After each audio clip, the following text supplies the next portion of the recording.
पांडे उत्तर प्रदेश वालों ने किया। इन्होंने पूछा, गुरुजी प्रणाम, सुंदर कांड पढ़ने के लाभ क्या है? ठटरी के बड़े हलुआ है। चलो अब लाभ तुम्हें जानना ही है, क्योंकि आदमी बिना लाभ के कुछ करता ही नहीं। महाराज जी बड़ा उल्टा जमाना है, गुटखा बिना लाभ के खाएगा पर भगवान की भक्ति लाभ से ही करेगा। लुगाइयों से इलू इलू बिना लाभ के करेगा, भले ही संपत्ति बिक जाए लेकिन भगवान की भक्ति तो लाभ से ही करेगा। क्या गजब के उल्लुओं से पाला पड़ा है। देखो तो तुम, क्या जमाना आ गया। लवेरिया बिना लाभ के करता है लेकिन भगवान की भक्ति तो करेगा लाभ से। फिर भी तुमने पूछा है तो सुनो, 5 लाभ हैं सुंदर कांड पढ़ने के। अर्पित जी आप भी पढ़ते हो, 5 लाभ हैं। कौन कौन बताओ, बताओ। अच्छा बताओ कौन कौन। अरे तुम ऐसा उत्तर दे सकते, गुरुजी हम ही को बताना होता तो तुम्हारी कथा में हम 6 घंटा बैठते हैं, ऐसा भी तो कह सकते हो है? लेकिन तुम्हें आता ही नहीं उत्तर। तुम तो बहुत गजब के आदमी हो, कोई भी आए ताली बजाओ तुम तुरंत। देखो वो बजा दी, गजब के आदमी। अभी कोई गायक आएगा तुम उन्हें ताली बजा दो, कोई नेताजी आएंगे उन्हें ना ताली बजा दोगे, कोई आएगा हिंदू राष्ट्र बनाएंगे तुम कहोगे हाँ बनाएंगे, चलो बाहर में गाओ, अभी तो बजा लो ताली। अरे भाई 5 लाभ हैं सुंदरकांड पढ़ने के। कितने बोलो, कितने? पहला लाभ क्या? जो भी सुंदरकांड का पाठ करता है उसे पहला लाभ मिलता है, संकट में फंसा हो तो वह निकल आता है। अच्छा, सुंदरकांड में किसी को निकाला? हाँ, किसको? हनुमान जी ने विभीषण जी को निकाला। विभीषण जी ने अपने मुंह से स्वयं कहा, जिमि दसिन निमहो जीभ बिचारी। हनुमान जी जैसे दांतों के बीच में जीभ रहती वैसे हम रहते हैं। हनुमान जी बोले चिंता मत करो, तुम दांतों के बीच में जीभ बनकर जैसे फंसे हुए हो, अब डॉक्टर आ गया है, दांतों को एक एक करके उखाड़ेगा। हाँ, कुछ ही देर में डॉक्टर आने वाले हैं, एक भी दांत नहीं बचेगा।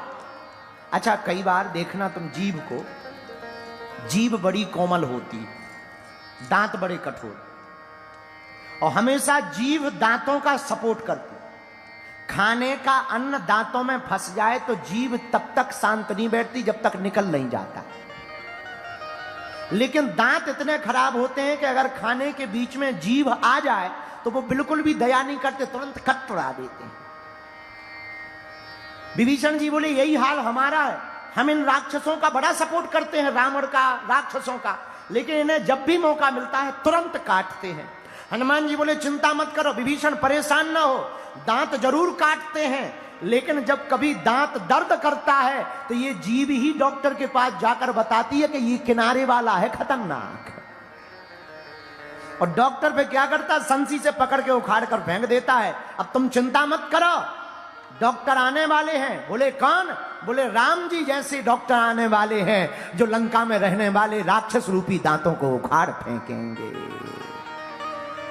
ये पहला लाभ है, संकटों से हनुमान जी बचाते हैं। क्यों बचाते? क्योंकि हनुमान जी ही स्वयं संकट कटे मिटे सब पीरा,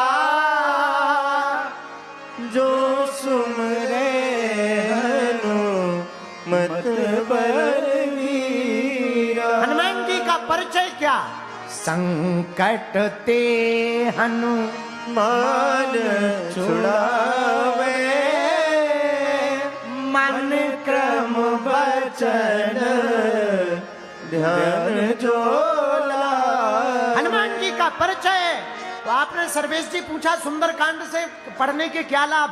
पहला लाभ, संकटों से बच जाओगे, संकट से बच जाओगे, निकल आओगे। दूसरा लाभ सुनो, संकट से बचने के साथ साथ सुंदरकांड का जो नियमित पाठ करता है उसके घर में कैसी भी प्रेत बाधा हो, सुंदरकांड के हवन करने से और पाठ करने से वो प्रेत बाधा भाग जाती है। अच्छा, प्रेत बाधा क्यों भगेगी? क्योंकि हनुमान जी महाराज का नाम ही ऐसा है, भूत पिशाच निकट नहीं आवे, महावीर नाम सुनावे। यह हनुमान जी का परिचय है। जो भी सुंदर कांड का पाठ करेगा माई बाप, उसके घर पर प्रेत बाधा नहीं रहेगी। ये सुंदर कांड का दूसरा लाभ है। तीसरा लाभ सुनिए। किसी का आत्मबल बहुत कमजोर हो गया हो, कॉन्फिडेंस लेवल, और अपने कॉन्फिडेंस को बढ़ाना चाहता हो, आत्मबल को बढ़ाना चाहता हो। हम व्यासपीठ से बोल रहे हैं, बिल्कुल भी झूठ नहीं बोल रहे हैं। माई बाप, कोई बच्चा बहुत आत्मबल से कमजोर हो, आत्मबल उसका बहुत जीरो हो गया हो, ऐसे आदमी को सुंदर कांड प्रतिदिन पढ़ना चाहिए। क्योंकि इसी सुंदर कांड में हनुमान जी अपने बानरों के भरोसे को बढ़ाते हैं कि तुम चिंता मत करो, कोई नहीं लंका जा रहा, हम लंका जाएंगे। जो सबसे विचित्र काम, कठिन काम था, लंका उसकी, सिक्योरिटी उसकी, जला करके हनुमान जी आ गए, वो हनुमान जी ने करके बतलाया है, इसी सुंदर कांड में किया है। तो अगर आत्मबल को बढ़ाना हो, कॉन्फिडेंस लेवल को बड़ा करना हो, तो सुंदर कांड का पाठ करना चाहिए। आप जैसों की दोस्ती करेंगे, शराबियों की दोस्ती करेंगे तो शराब के ढेर में बैठोगे, जुआनियों की करोगे तो जुआ के ढेर में, भंगेड़ियों की करोगे तो भांग के ढेर में, गंजेड़ियों की करोगे तो गांजे के ढेर में, और भक्तों की संगति करोगे तो भगवान के चरणों में बैठ जाओगे, वो कल्याण हो जाएगा, भव सागर से पार हो जाओगे। इसीलिए दोस्ती करने के पहले ये जरूर सोचना चाहिए कि आप दोस्ती किनकी कर रहे हैं, इनसे आपको क्या नुकसान हो सकता है और क्या फायदे हो सकते हैं।